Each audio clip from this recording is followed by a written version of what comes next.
Autism Dad Social Club video podcast where I, your host, Frederick Jackson, am ready to take you on an unforgettable journey.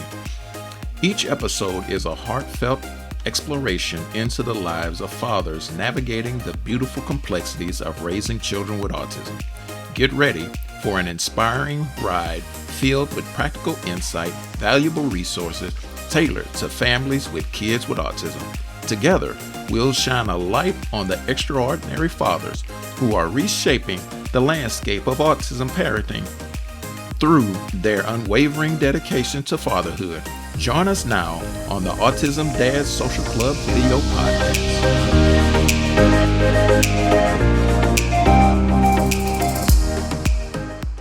All right, hello today, and we want to welcome everyone to the Autism Dad Social Club video podcast. I'm your host, Frederick Jackson, and I have a very special guest and also a member of the Autism Dad Social Club, Mr. DeAndrae Hinton. And we would like to welcome him. He is a father and an educator, and newfound, from what we understand just from last week, I was at a book signing. He's an author now. And I just kind of want to jump right into it because at the interview, you told the story of the title of the book. Kind of give us a little bit of your background and then kind of share with us how you came up with that title for the book. Okay, yeah. Well, like you said, I'm an educator. I've been in education for about 12 years now. My son, he's 16. He's on the spectrum. And the idea behind the book was, he recently moved in with me about 3 years ago. And so from then, I've just been kind of keeping little notes about, some of the things that we've been through, some of the things that happened since he's moved in, those lessons I had to learn because, I went from supportive parent to primary parent. Okay.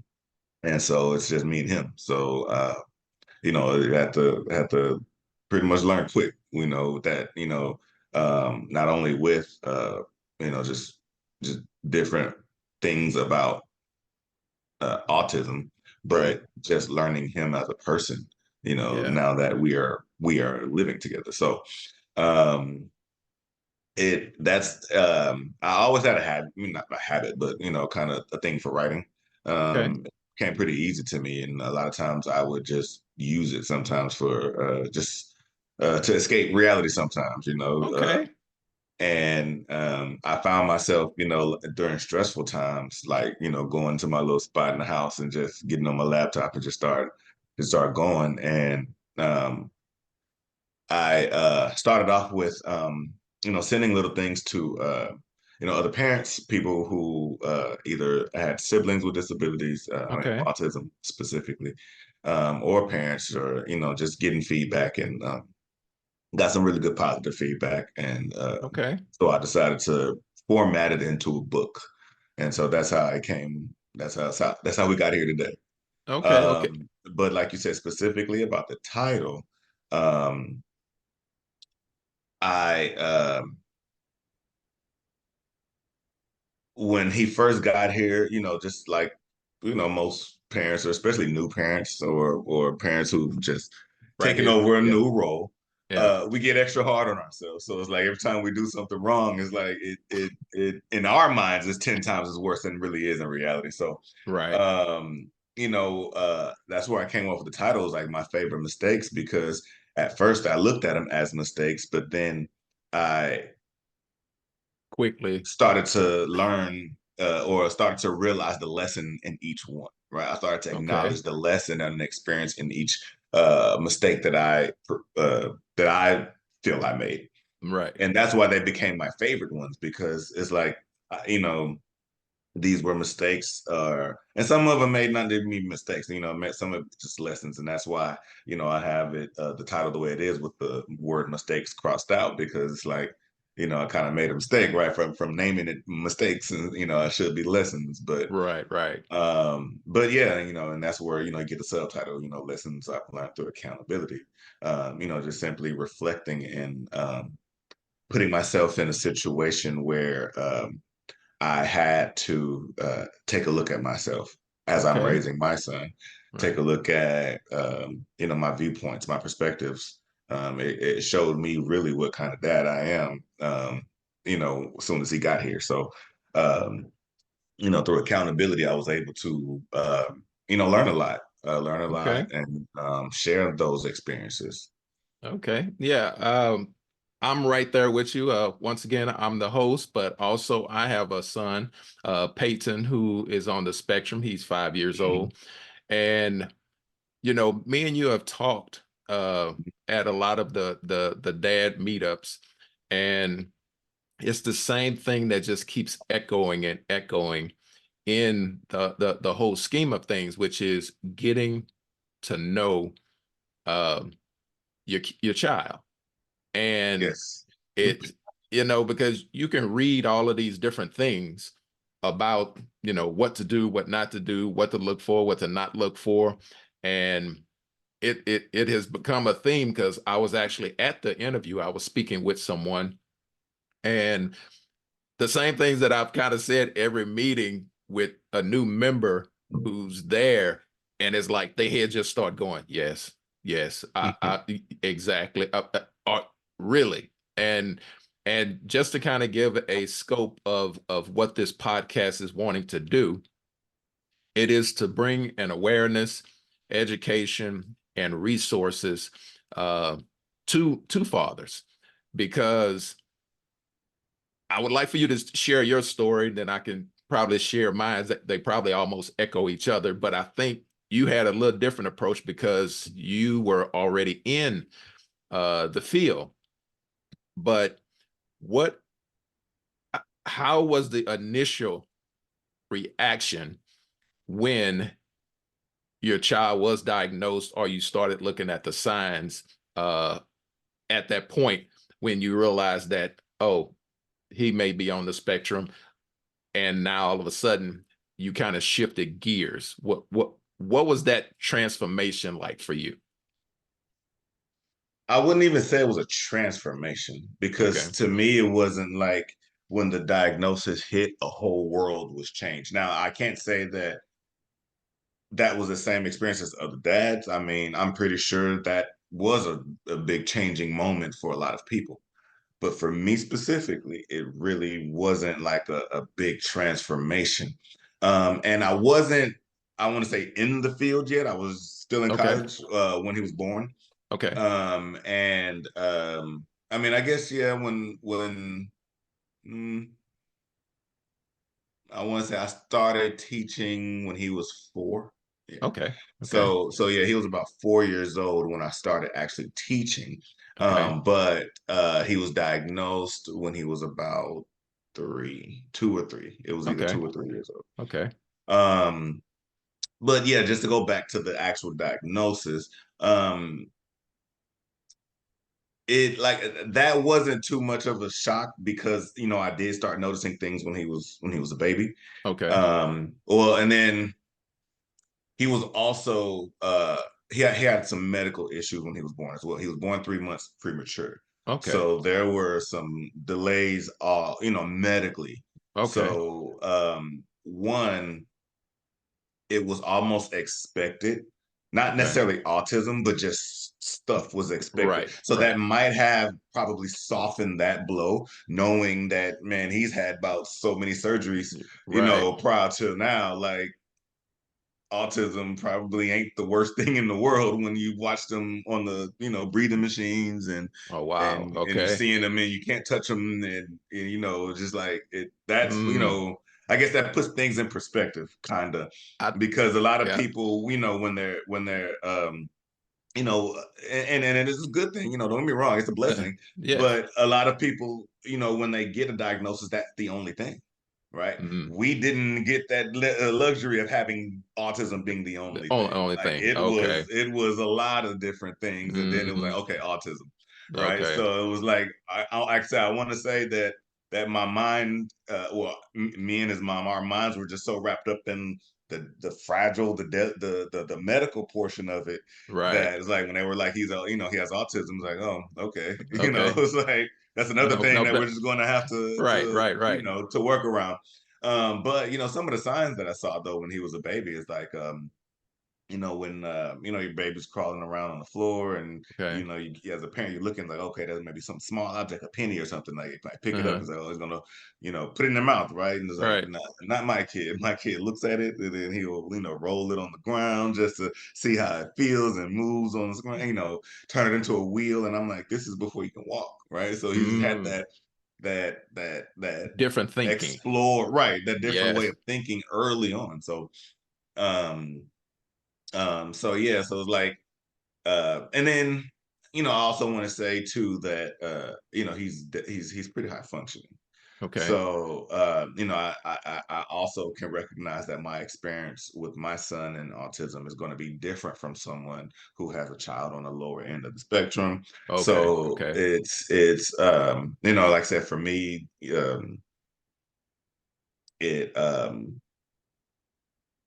it and like I said, I really want to say too that the fact that he was on the higher end of the spectrum, that probably also made it a little bit easier to accept, Okay. right? Okay. Because again, when you're on the lower end of the spectrum, I guess sometimes it's kind of easier to detect something was wrong.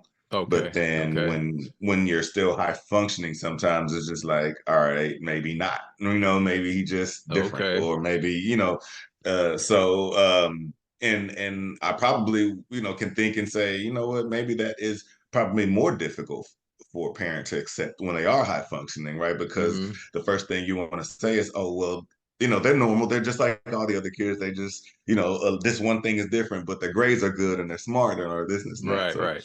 that may be a harder to accept sometimes, when they are high on the higher on the spectrum, right? High Okay. functioning. Okay. But yeah, man, it's still a challenge. Don't get me wrong. Like Right. I Right. still hats off to anybody who's raising anyone on the spectrum, high or low, right? Yeah. Like Yeah. it utmost respect for all of us dads and Yes. all of families across the world that are raising someone with autism. Yeah. Now, once again, um, my experience as you were sharing that we didn't have any complications early on. But one thing I can relate with, well, I'm not even going to say I can totally relate with it because when he was first born, he couldn't maintain his body temperature. So they kind of rushed him away to uh, the the the EQ. NICU. Yeah, and Hmm. so we didn't see him that night. And once again, you telling me it was like months, and so you couldn't touch it. And I'm trying to picture that part of it, but getting to it is that it was a challenge for me, and I will go ahead and share that was the thing for me because once again, that is what sparked this podcast is because I did not know. No idea, no clue as to what autism was, um, because I was thinking kind of almost to the worst of what it could be. And I'm saying to myself, I'm like, no, that's my wife is telling me, oh, these are the things. I'm like, no, he just needs a little redirection and he'll be fine. I'm like, what are you talking about? And like you say, is that I think on two points, and just my opinion personally, is that when you have your child and you don't actually see an actual challenge or disability, you totally disregard certain things, and and so not understanding probably autism is basically a different way of thinking. It could kind of flow into other things physically, but for the main part, I look at it as being a totally different way of thinking. And and once again, it was a challenge for me because my wife was basically the advocate at that point. She was like, okay, read this. I'm like, and she would send me stuff. And that is why, once again, I say I'm wanting to head this up to educate people, because if you get an understanding in something, it gives you the ability to look at it, understand it, and have the wisdom to work in it and understand what key features you can do to help your child achieve, which is, as a parent, that is what we shoot to do, is to try and make sure that our child can go out into the world and take care of themselves, at a point that we're not here. And Yes, so sir. with that being the case, she just kept sending stuff, and I would see it, not look at it, see it, you know. And then one night, I'm kind of up, and she just sent me article after article, and I say, okay, let me read it. And the funniest thing is this that I have to share is, once I started reading it and reading a couple of different articles, I start seeing myself, because in the early years, um, I believe that I am somewhat on the spectrum, because of when I was growing up, is that they handled, because I don't think it was something that was known, they handled me in school a certain way. Is, they and I think that is the thing, is that you look at certain behaviors and certain thought processes and the way a child is acting, and you just chalk it up to discipline. And that can be a very dangerous thing. But once again, bringing the awareness to people, to know what to look for. And as I've grown, I've realized that all these little different things, like you were sharing with your son, you're getting to know the little pieces and the things that he's really good at. And by recognizing that, you understand how to help him organize his life to continue to go forward, which is what we're all trying to do: train up a child in a way that they should go. And it's not always the same for all kids.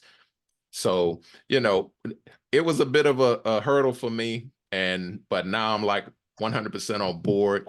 And now I want to try and share with other fathers, like, or mothers, that please get the education. Please find out about it. Don't look at the stereotypical things that are surrounding autism as like a total disability, when I mean, that there are celebrities out there now, which is amazing, that are coming out saying, oh yeah, I'm on the spectrum, ADHD, or autism. But because they're adults, and I guess they've gone through the years, they're now saying, as long as I've learned to organize my life and my day, I'm able to be a lot more productive. And if we can share that with a child, and which is, a lot of key things that are being pointed out in your book, you were saying that those were the mistakes, but yet still they were lessons that were being learned. And so yeah, so that was the biggest challenge for me during the time that my wife was sharing everything with me. But uh one Let go me ahead. ask you a question. Yes.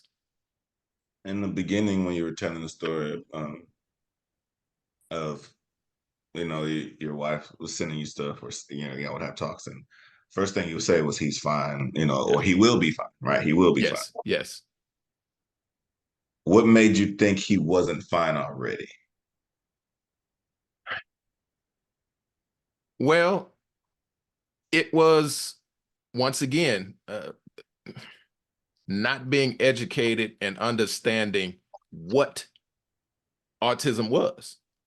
Because okay, just to be open and honest, is like, you look at it as a disability.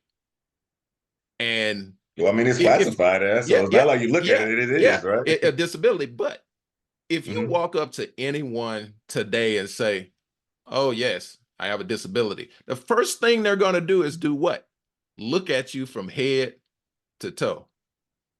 And they're like, you walking fine, you look fine, you're talking to me fine, you don't look like anything's going on with you. Yeah, right.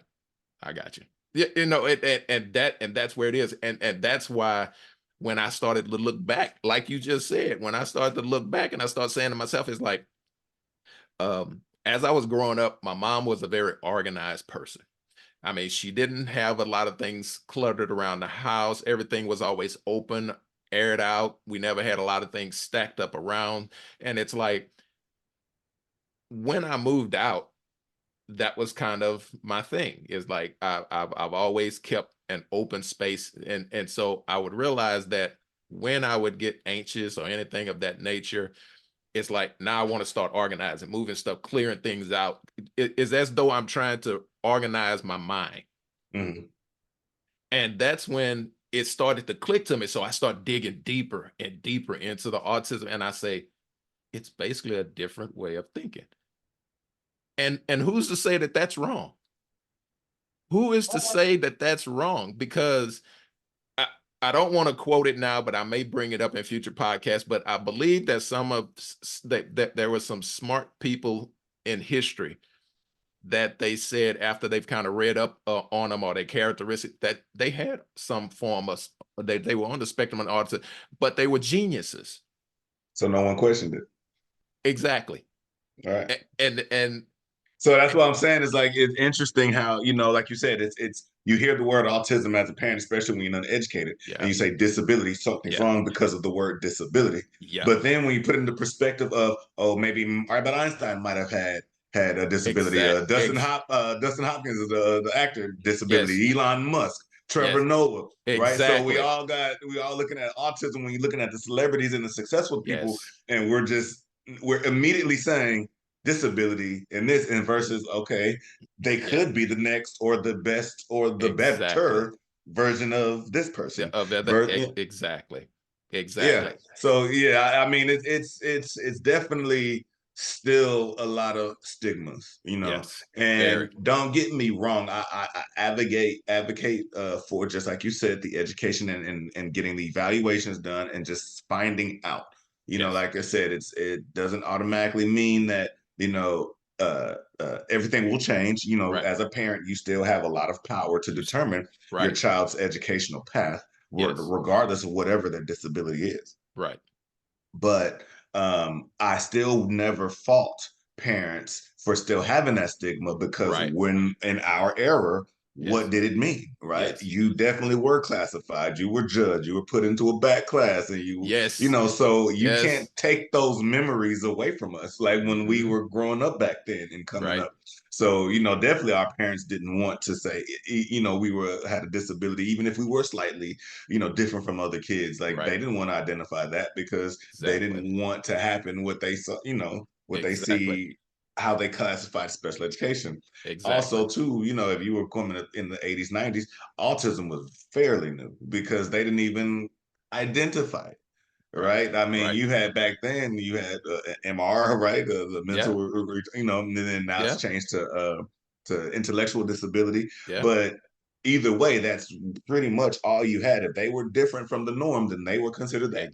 Exactly. And so Exactly. autism, kind of brought, like you said, a spectrum Hmm. to the forefront that says, hey, this is a disability, but it's not the worst thing in the world, Right. because you can be up here with it, you can be Yeah. here with it. Yeah. Like you said, there's people that are still undetected because Yeah. Very either much they so. might have suppress certain things that stand out as a trait for someone with autism, right? They Right. might have been pushed to kind of do away with certain things, right? Right. Like, I trained to stop doing certain things, Right. that may be signs of autism. So like you said, I think a lot of people will read up on what the traits are, characteristics are. Right. I would love to see what would happen if the entire country got an evaluation for autism and just saw what Right. percentages were on the spectrum would we Hmm. all land. Because I think too, probably there's a spectrum no matter where you are, right? I believe that is what So I it's like believe.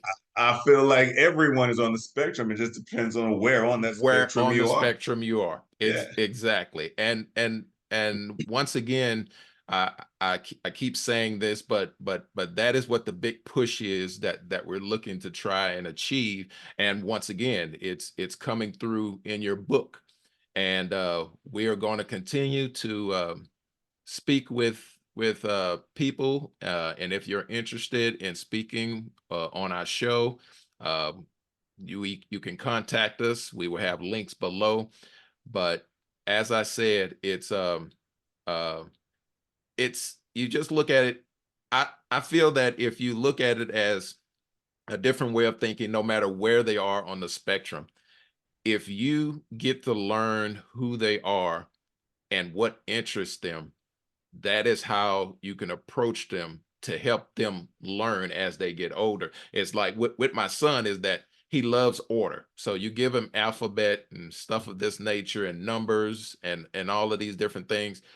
He can put them together frontwards, backwards. You try to and you say to yourself, I mean, I've told this story before, um, and at the Autism Dad Social Club was that one day we were in his room and he does have the alphabet all the way around his room. And one day we're sitting there and uh, he started, we had did the A through Z. Then he came back and he was kind of doing something else. And so we started with Z and he started going backwards and he wasn't looking at them on the wall.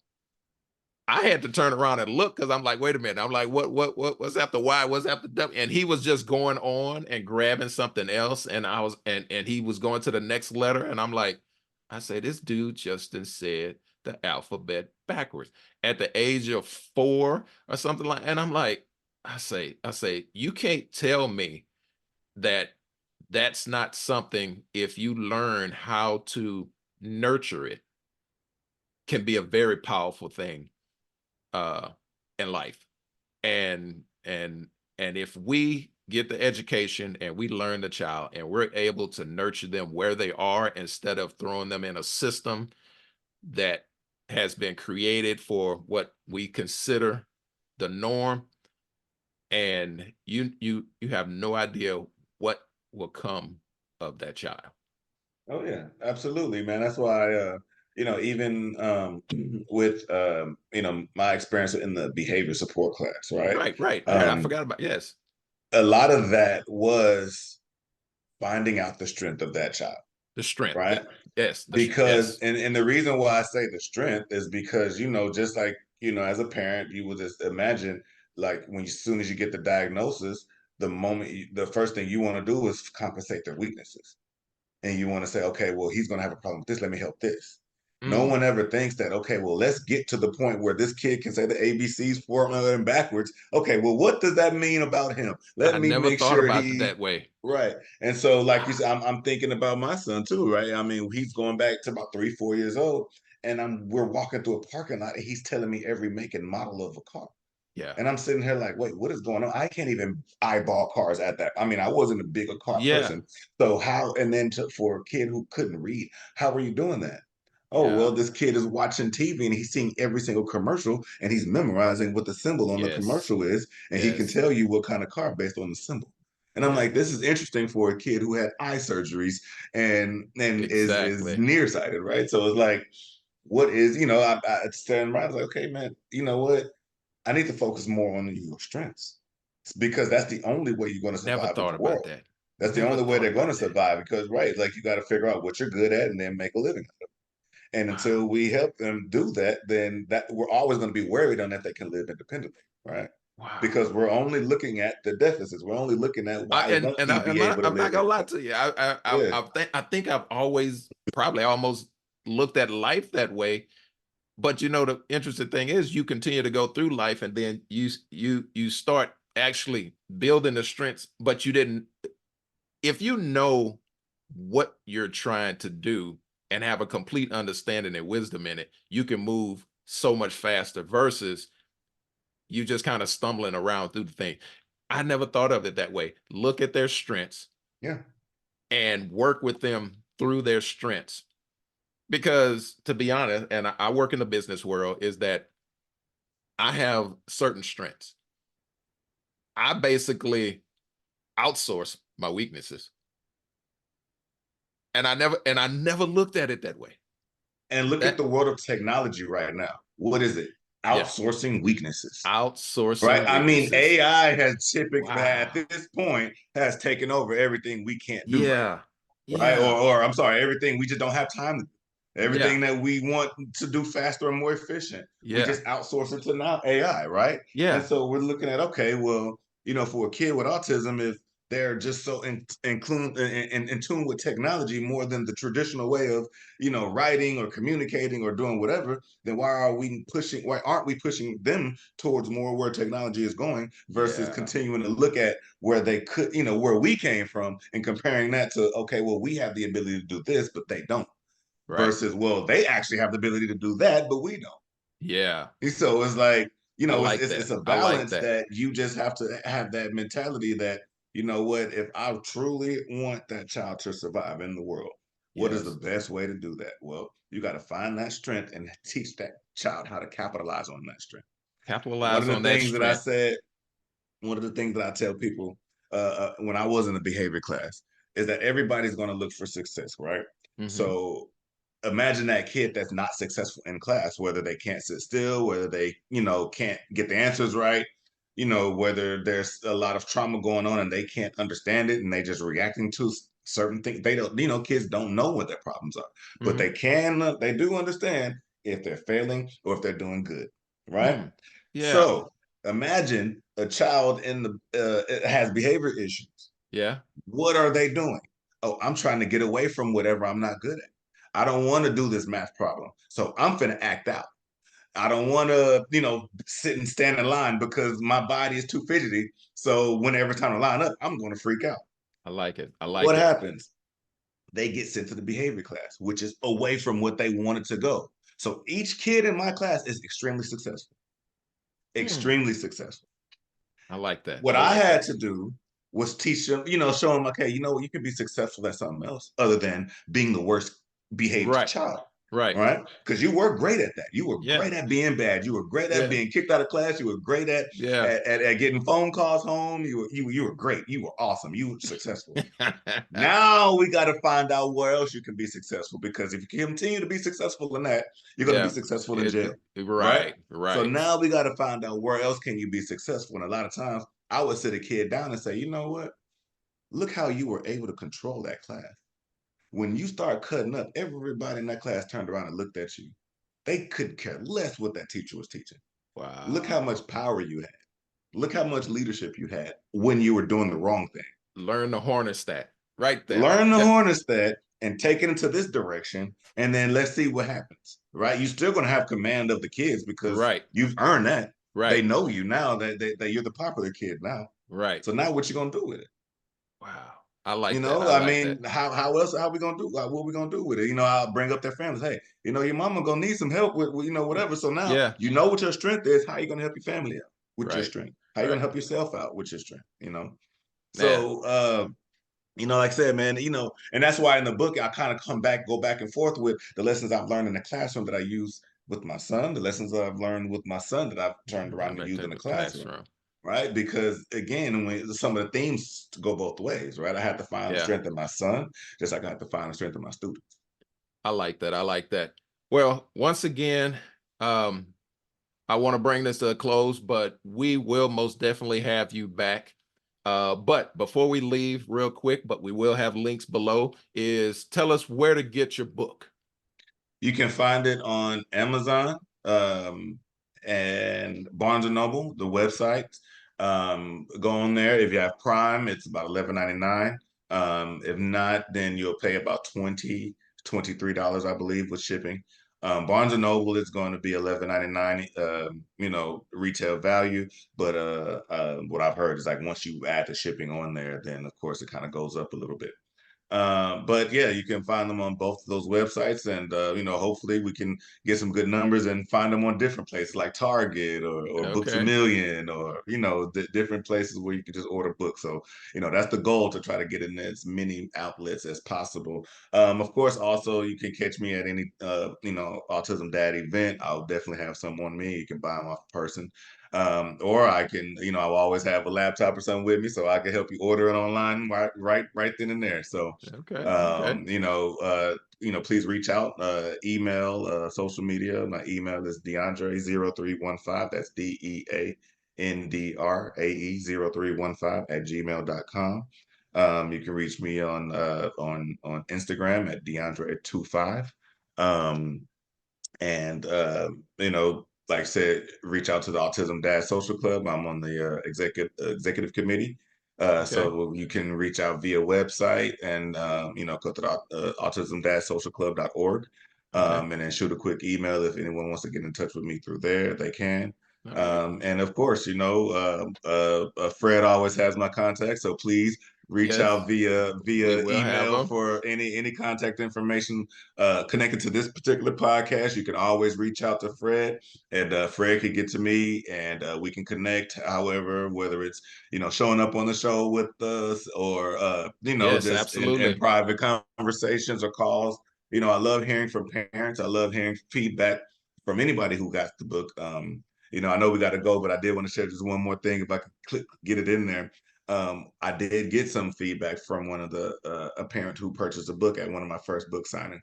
Okay. She said that she does have a son with autism, and and she's married to a military guy. Okay. So the structure, Yes.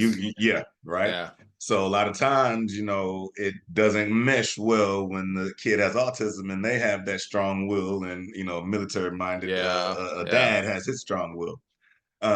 So she was reading it, and then she noticed that there was like a bookmark in there, and so she was like, hey, she checked with her husband, like, have you been reading this book? And he actually said, yeah. He said, I've Oh, been reading it. wow. And so she says, I don't know if it was later that day or a few days later, but she walked in on husband having a conversation with the son and telling the son how much that he is valued in the family, and how much they do want him to feel included, and that he knows sometimes it may seem that they're being mean when they put structure, and they make him do things that needs to be done when it needs to be done, but they do value him. And of course, she just came with emotions, but honestly, Wow. that really made me feel a type of way, like people really are reading it, Yeah. and are using certain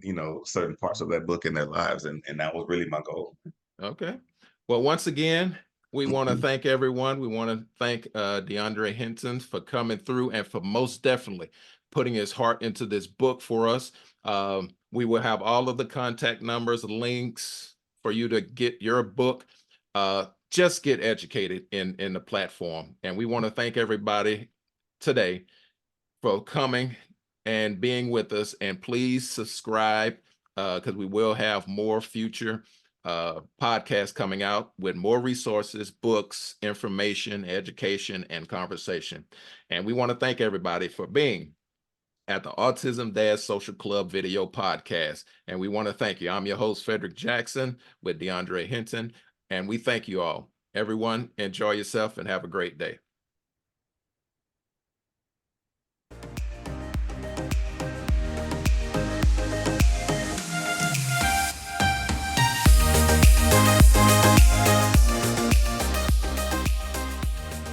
Thank you for joining us on the Autism Dad Social Club video podcast.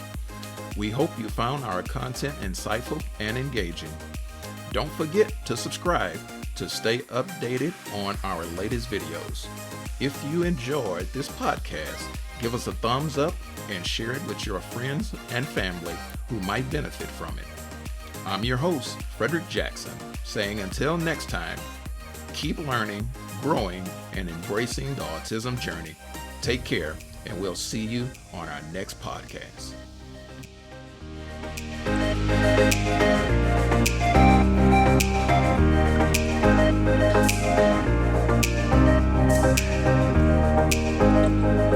Disclaimer: the content presented in Autism Dad's Social Club video podcast is intended for informational and entertainment purposes only.